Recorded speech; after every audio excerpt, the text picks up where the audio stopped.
Arthur Worcester was designated as second unit director, as usual, on the chase from Austria down to the lake. And of course he encounters the police car and the laser has to remove the wheels, and we have all those amusing incidents here.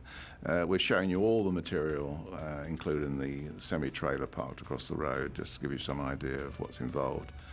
Then we go on to the frozen lake and we see the Aston Martin chased by the tanks going into the boat shed and racing across the frozen lake, with which is I find quite amusing. Here we are on the roads approaching the lake. Of course, we come to a police car that starts chasing them, and Bond then uses some of his gadgets. All this stuff was obviously storyboarded, very minute in detail, and Arthur Worcester, my second unit director, was briefed by me at Pinewood, and we went through it very carefully. He both photographs and directs, and a very useful man, very self-reliant, used to working on documentaries as well in the past. That's where I got him from originally. Involves a certain amount of special effects as well, which always complicates matter. Children, special effects, animals, double the schedule. It's the saying. I suppose over many films, Arthur and I have developed quite a relationship in terms of thinking in one mind, if you like. He knows exactly the way I like things done. I'm a great admirer of his tenacity in getting things done. He's probably a man you'd least expect to be a cameraman. He wears very thick glasses, and seems most cameramen seem to have poor eyesight. I don't know, there's something strange about that. We were shooting this at Wiesendsee in Austria, and it's renowned for its cold winds, which freeze the ice on the lake. And different angles of the chase and explosions.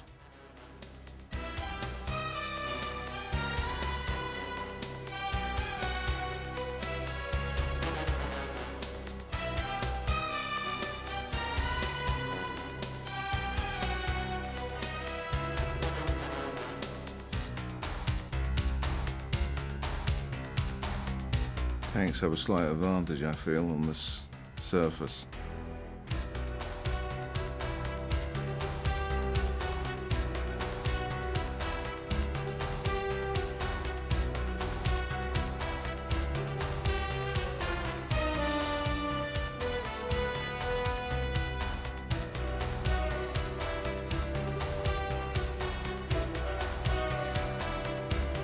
I would get a copy of Arthur's work, would come to the studio. It was about a 2-day delay. And that's what, if I needed it done again, or if I wasn't happy with the result, then I would instruct him to redo it. If you understand that a second unit is a much smaller unit than the first unit, and therefore it's less expensive, they do have that luxury of being able to go back and redo something. But generally, I can't remember an occasion on this sequence where it was necessary. I think he did such a comprehensive job. I had all the material I needed. He's got the storyboards, he's well briefed. I talk to him every evening, encourage him. That's why it's so important to develop a good relationship with the second unit director, so you kind of no two people can think alike, but at least you've done it before. You've done 3 or 4 other films with him, and he knows your language, he understands what you're saying. This sequence was originally going to be an ice sailing sequence, and we found ourselves in Wiesendsee in Austria on a frozen lake which faced east and was frozen most of the winter. And unfortunately, we couldn't get the ice sailing boats there, and they were in Finland or somewhere. They're a bit fickle, these people. They only go where the ice is good.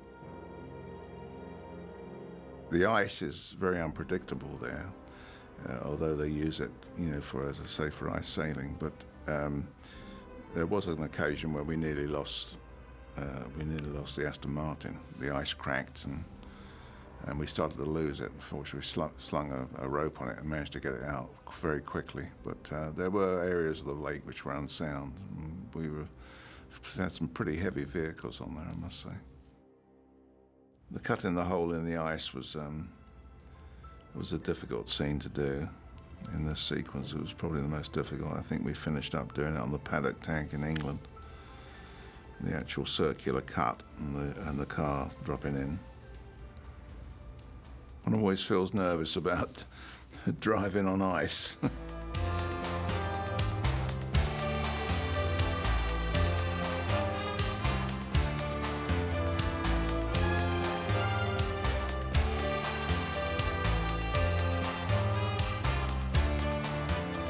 Got a good laugh in the cinema.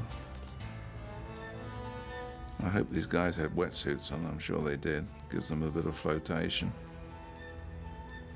You'd be a stuntman, eh? Yeah, looks pretty good.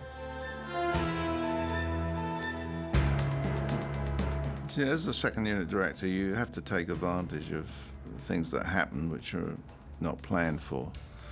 And if something is spectacular and it happens, then you kind of make it fit back into the storyboard, if you follow me. You might do 2 or 3 extra shots in order to get back on track again. You can't get too far away from it because the film will get terribly long, but basically you have that freedom. He doesn't have to ring me and ask my permission or anything, he just does it. And I would encourage that. I used to do that when I was a second unit director. And it all worked out okay for me, so.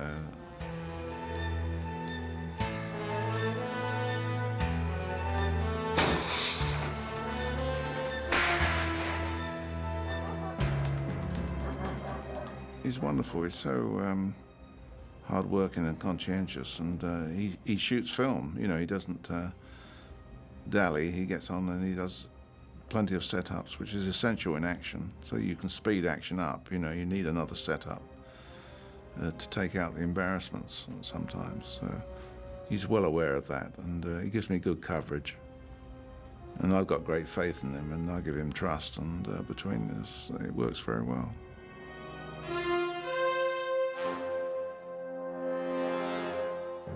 It's partly second unit, mainly second unit, and partly first unit. I went down there with Timothy and Marion Darbo for a weekend, a long weekend, about 3-day weekend. We didn't stop shooting in the studio. I found the crews something to do while I was away, and we went down there, and I ski, so you know I was able to keep up with the sledge and do the skiing down there.